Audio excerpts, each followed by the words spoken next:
Ito ka nagsasabi na wala kayong relasyon ni Catherine. Noon mo ba alam na hindi mo anak si Catherine? Na tinago mo sa amin na hindi mo siya anak? Hindi rin po talaga maganda yung relasyon natin pag hindi po kayo okay ni Mami. The problem is, hindi nagpapatalo ang mami mo, Catherine. Someone has to stop first. Ako yung titigan. Makikipagbati na ako sa kanya. Wala akong alam dito. Paano ako maniniwala nagsasabi ka ng totoo? Ako yung niloko dito. Naagrabyado ko. This is unfair. Pinaglaban ko si Catherine tapos ganito lang yung mangyayari. Alam ko nagulat ka sa nalaman mo ngayon, pero sana kayanin mo to. Alam mo, Isabel, hindi titigil si Scarlett kahit makipagbati ka sa kanya. Hayaan mo na siya kay Scarlett. Tama rin naman yung bata. Gulong-gulong na rin ang buhay niya. Eh, na siguro ang tamang panahon na may ibang bansa na tayo. Maraming salamat po sa pag-alaga po sa nanay ko.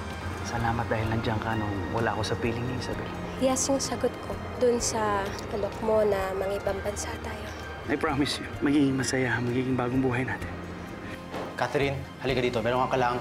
Jonas, akong dapat magsabi sa kanya.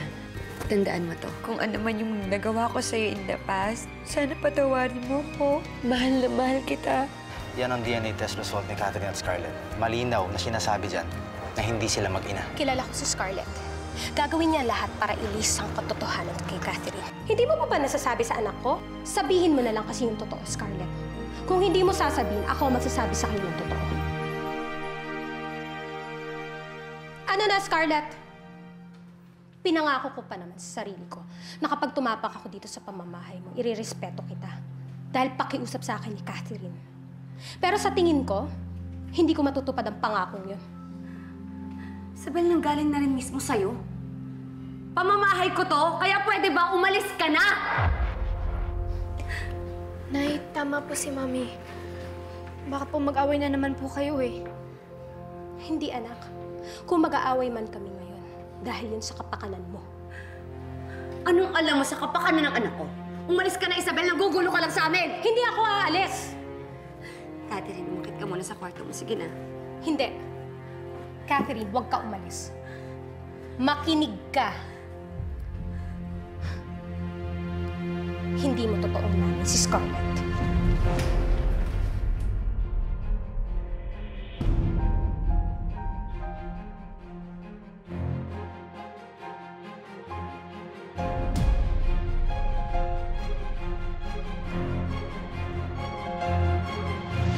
So tama ang hula ko, no? Si Isabel ang rason ko ba't hindi natuloy ang kasal ninyo ni Scarlett. Kahit kailan naman, Benedict, hindi nagbago yung pagmamahal ko kay Isabel. Pero ano ba magagawa ko? Ikaw yung pinili niya, di ba? Rest assured na hindi ko siya agawin sa'yo. Pero kapag sinaktan mo siya... Kahit kailan, hindi ko magagawang saktan si Isabel. Ayun naman pala. Wala ka nang dapat ipag-alala pa. Wala na talaga. Alam mo bakit? Kasi nag-decide na kami na manirahan sa abroad. Umayag na si Isabel. Sabi niya, kalimutan na namin lahat ng problema dito. In that way, magiging tahimik ang buhay namin at ang buhay ninyo.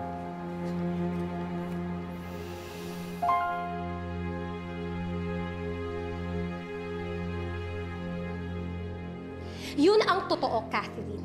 Hindi mo totoong nanay yan si Scarlett. Anak, sinasabi lang niya yan kasi gusto ka niya makuha sa akin. Yun yung totoo. Oo! Aminado ako. Gusto ko talaga makuha si Catherine sa'yo. Pero tama pala ako. Dahil mas malamang pa ako sa'yo. Dahil ako, pinagbuntis ko si Catherine. Eh ikaw, wala ni isang bahid ng dugo mo sa katawan ng anak ko.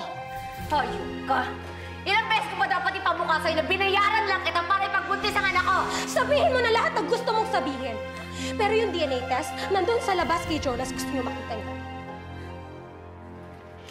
DNA test?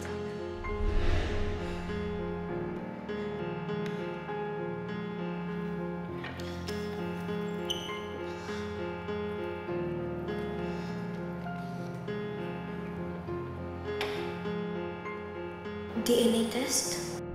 Mami ko nga po ba talaga kayo? Ano sabi mo? Are you my real mom? Kasi kung kayo po yung nanay ko, eh di bakit nagpapa-DNA test pa po si Lola? Ano ba yung DNA test na yan? Anak, hindi natin kailangan yan. Ako ang mami mo. Kung mami ko po talaga kayo, eh di po yung papakita ng results. The probability of maternity is 99.99%. Ako ang mami mo. Oo, hindi ako nagluwal sa'yo, pero sa akin ka galing. Ako ang mami mo. Ako lang. Nagsinungaling kayo sa akin? Ang tagal niyo na po pala alam na hindi niyo ako anak? You betrayed me. Tapos, pinagbawalan niyo pa po ako samahan yung nanay ko? Eh, hindi naman pala ikaw yung totoong mami ko eh. Sinungaling ka!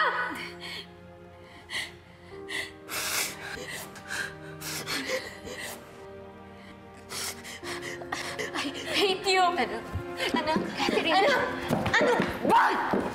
Pwede ba? Huwag ka na makialam dito dahil hindi mo siya anak! Mas lalong hindi mo siya anak!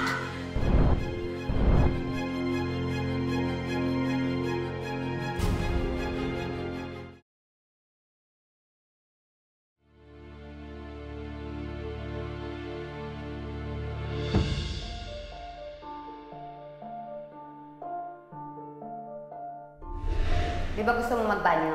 Pasok! Tumahimik ka. Ayaw mong tumigil, di ba? Ayaw mo tumigil, di ba? Mapulong ka dyan. Maltita kang bata ka. Iniiwasan mo ako? Ha? Kaya nagbakasyon ka sa loob? Ha? Magkaintindihan tayong dalawa. Hindi ko alam kung paano ka pinalaki ni Isabel. Pero iba ako. Iba akong nanay. Stricto ko. Kapag mali ka, hindi ko palalagpasan. Naintindihan mo? Sagot! Sampalin kita! Tumigil ka na sa kakadrama mo.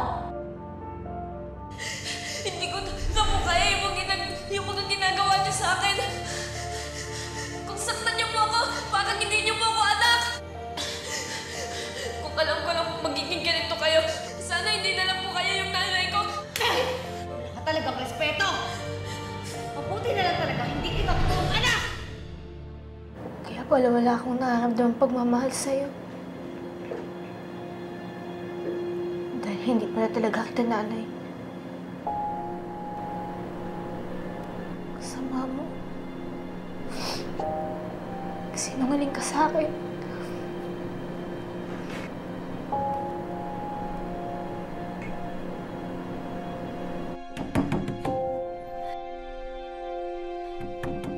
Catherine! Catherine! Catherine, buksan mo yung pinto. Magpapaliwanag ako. Catherine, anak! Catherine, wala naman talaga akong kasalanan eh. Si Wanda yung may alam ng lahat. Niloko lang niya tayong dalawa. Anak! Catherine, anak! Nandito si nanay para damayan ka. Buksan mo tong pinto. Pwede ba? Akong kakausap sa anak ko. Umalis ka dito. Hindi kaya kakausapin. Hindi mo ba nakikita? Galit siya sa'yo? Anak, Hindi pa niya Catherine! naririnig yung paliwanag ko.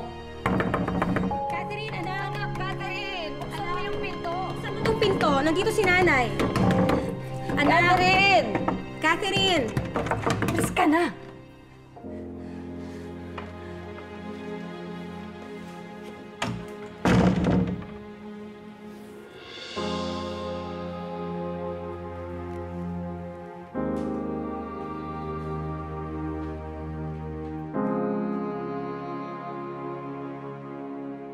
Hindi mo na kailangan sabihin sa akin yan. Ang totoo nga niyan, pwede ko nang ilipat kay Isabel ng pagiging administrator ng estate ni Catherine. Pag nagkataon, pwede kong dalhin si Catherine kay Isabel kahit nasan kayo. Anak, patawarin mo ko. Alam ko nasaktan kita. Alam niyo naman po pala eh. Eh baka sinikreto niyo pa po sa akin na hindi naman talaga ako anak? Nagawa niyo pa pong ipeke yung DNA test natin? Walang iya ka. Dati mo pa pala alam yung tungkol sa DNA na yan eh. Hayop ka, huwag kang makailam dito.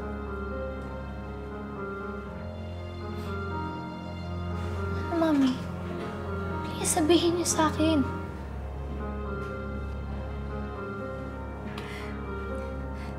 Dahil natatakot ako. Natatakot ka po. Pero hindi naman na po ako naisip. Kaya po pala hindi ko po nakakamdaman ng mami ko kayo dahil hindi niyo naman po talaga ako anak. Tatawa ka rin eh, no?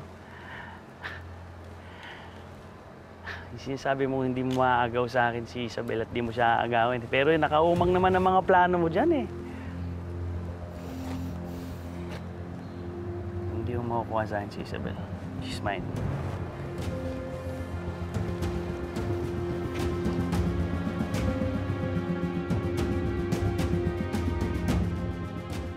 Aminado ako, Catherine. Hindi ako naging mabuting mommy sa'yo. Dahil hindi rin naman ako nagkaroon ng mabait na nanay para tularan ko eh. Basta na lang niya ako iniwan ng bata pa ako. Kaya, nung nalaman ko yung tungkol sa DNA test na hindi kita anak, kinabahan ako. Natakot ako na kapag nalaman mo, iiwan mo din ako kagaya ng ginawa sa akin ng nanay ko. Mahal kita, Catherine. Hindi man ako marunong magpakita ng pagmamahal. Pero dito, sa puso ko nandito ka. Eh kung hindi po kayo yung mami ko, sino po yung donor po ng surrogacy ko? Please tell me, sino po ba talagang totoo kong nanay?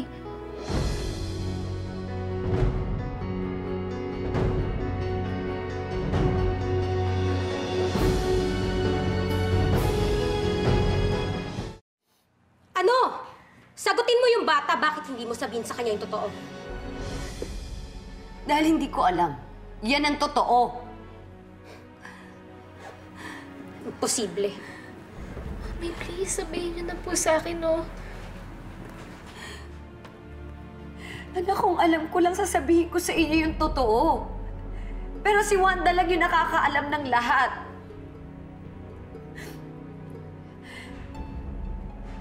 At kung sino man yung totoo mong nanay, sigurado ako na hindi niya alam na buhay ka. Excel lang naman yung kinuha sa kanya eh. Wala siyang kasiguraduhan kung mabubuo ka. Kaya sa tingin ko, kung sino man yung donor mo, kinalimutan ka na rin niya. Dahil binayaran na namin siya. So parang sumulpot lang po ako sa mundong to. Hindi ko man lang po alam kung saan po ako nanggaling. Kung sino man po yung totoong nanay ko.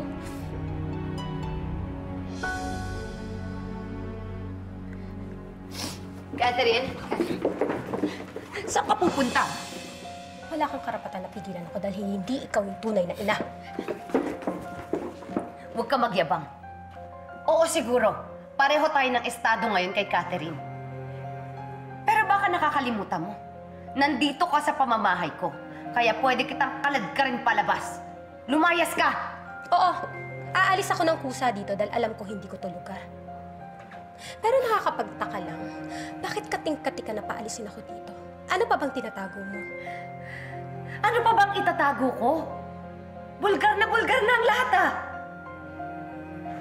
Pero hindi porket nangyari to, hahayaan kong mawala sa akin si Catherine. Kaya huwag kang umasa. Mabuti pa umalis ka na! Layas!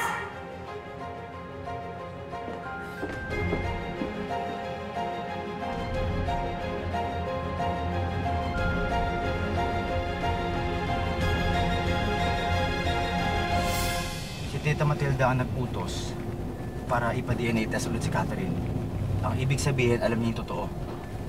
Di ba yung abogado na nga mismo ni Ma'am Matilda yung nagsabi? Gusto niya ilipat yung pagiging administrant ng estado ni Catherine mula kay Scarlett papunta sa'yo, di ba? Kasi nga, alam niya na hindi magkadugo si Scarlett at Catherine. Kaya pinapalipat niya sa akin yung pagiging administrant ng estate ni Catherine. Pare, tama lang pala na pinaglalaban mo yung pamangkin mo. Alam mo, kung boy pa si Ma'am Matilda, malamang ganito rin yung paggagawa niya sa'yo. Kaso wala na ang tita, kaya wala rin akong magawa. Sa ngayon, si Scarlett pa rin yung kinikilalang nanay ng batas. Oo nga, pero pwede pa mabago yun. Hindi naman ibig sabihin dahil mag-asawa si Javier tsaka si Scarlett dati, eh, siya na yung tunay na ina, di ba? Kung may authority lang sana ako eh. Siguro nga, pare, ikaw wala. Pero hindi lang naman ikaw yung pwede mag-demand nun. Kung mahahanap mo kung sino yung totoong nanay ni Catherine, siya pwede niya i-demand yung mga karapatan niya sa bata. Tapos pwede mapunta dun sa totoong nanay, si Catherine. Tama ka, Diaz. Yung fertility clinic ni Wanda, sigurado ako may mga records sila doon ng surrogacy. Pati yung egg donor nandun. At yung totoong nanay ni Catherine.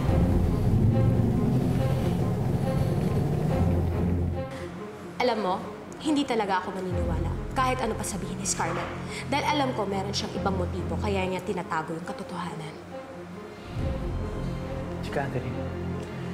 Si Catherine ang puno dulo nito eh.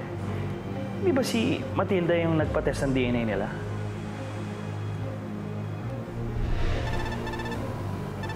I have to take the call. Hello? Hello, Isabel. Matilda.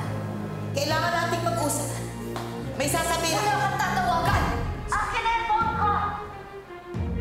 Hindi kaya... Hindi kaya ano? Hindi kaya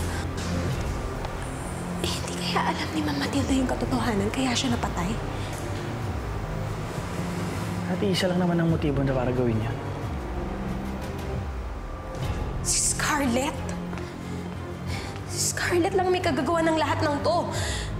Kasi ayaw niyang malaman na hindi niya anak. Hello? Catherine? Oh. Oh, sige. Lalabas ako. Si Catherine, gusto daw ako makausap.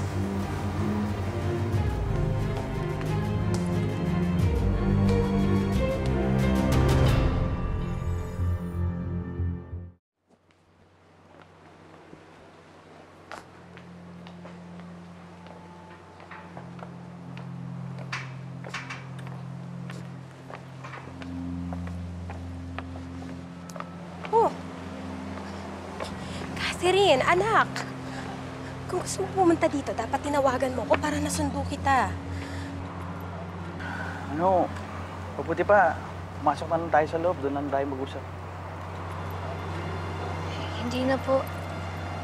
Dito na lang po ako. Galing po kasi ako sa dating clinic po ni Tita Wanda. Bakit ka naman pumunta doon? Gusto ko lang po sana makuha po yung medical records po nung ginagawa po ako. Gusto ko po sanang malaman kung sino po talagang totoong nanay ko. Nalaman naman ba kung sino?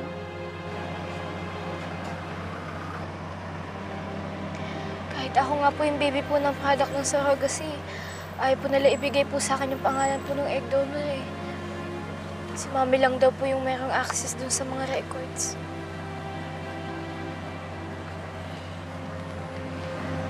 Anak, alam naman natin na kahit kausapin natin si Scarlett na ibigay sa atin yung katotohanan, hindi niya gagawin yun. Kaya nga po ako nandito po eh. Gusto ko po sanang humingi po ng tulong sa inyo. Gusto ko lang po talagang makuha po yung records ko eh. Gusto ko lang po talagang malaman kung sino po yung nanay ko. Kung kanina po talaga ako nanggaling. Please, kailangan ko po malaman yung totoo, Nay.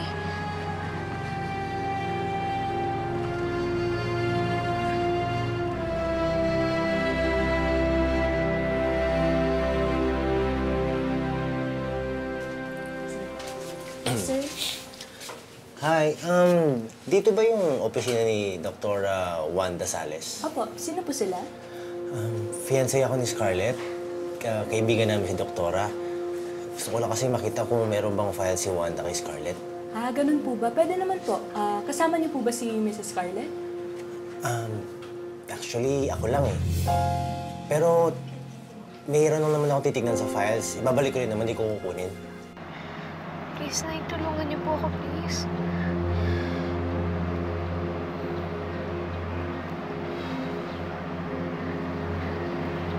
Anak, hindi kasi ganun kadali yun.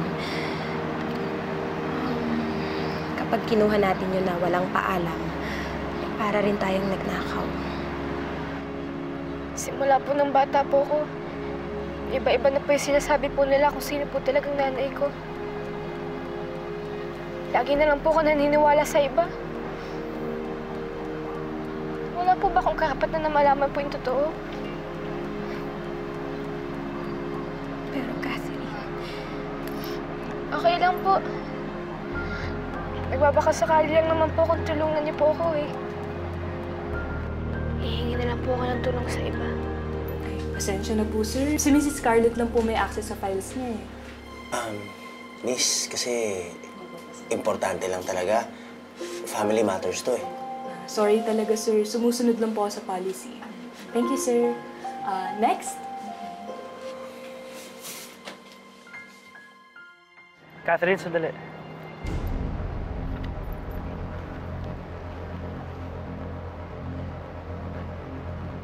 Ako nang bahala. Tutulungan kita. Tama naman ng bata eh. Karapatan niyang malaman ng totoo. Hayaan mo nang gawin ko to para kay Catherine. Para sa inyo. Benedict, anong plano mo? Kung mag-alala. Matagal nang madumi ang mga kamay ko. Let me do the dirty work.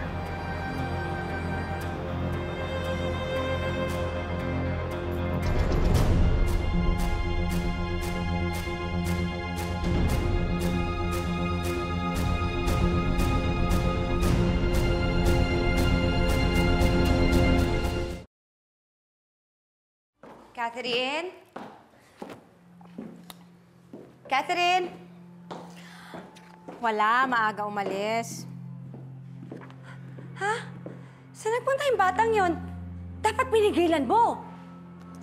Don't ask me. Ang sabi lang niya sa akin, aalis siya. Bakit kasi hindi mo pinigilan?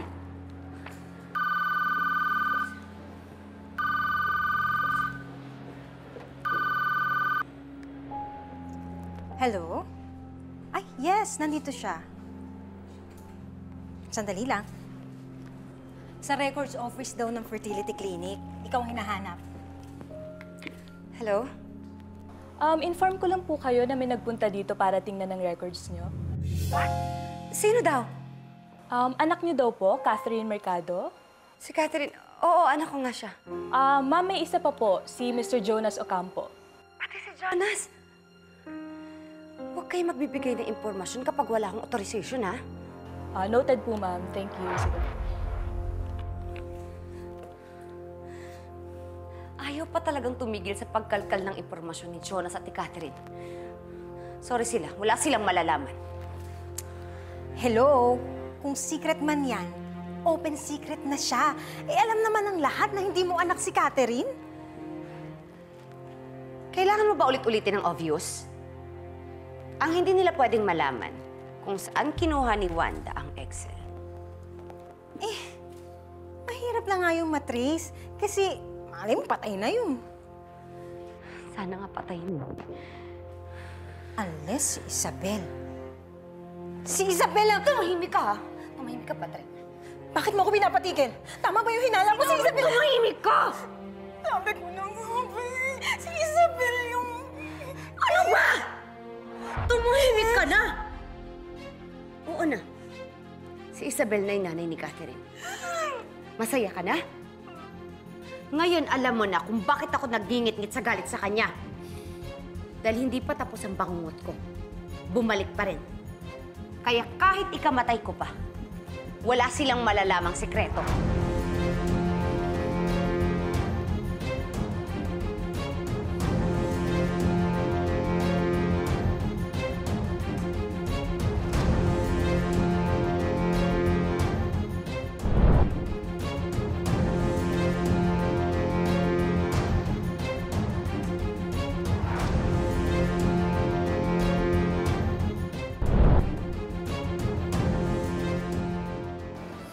Masyadong mag-alala. Sana nga po makuha niya na po yung records po, no? Ano palang gagawin mo kapag nalaman mo kung sino yung totoo mong nanay? Gustong-gusto ko rin po maramdaman yung yakap po ng totoong nanay ko. Kung pwede nga lang po, kayo na lang po yung nanay ko eh.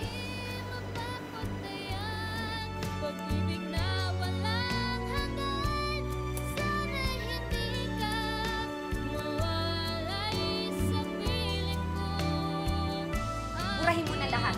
As in lahat, ha? Nabura ko na po lahat ng records niyo from Dr. Rosales. Merong naitabi si Wanda na hard copy.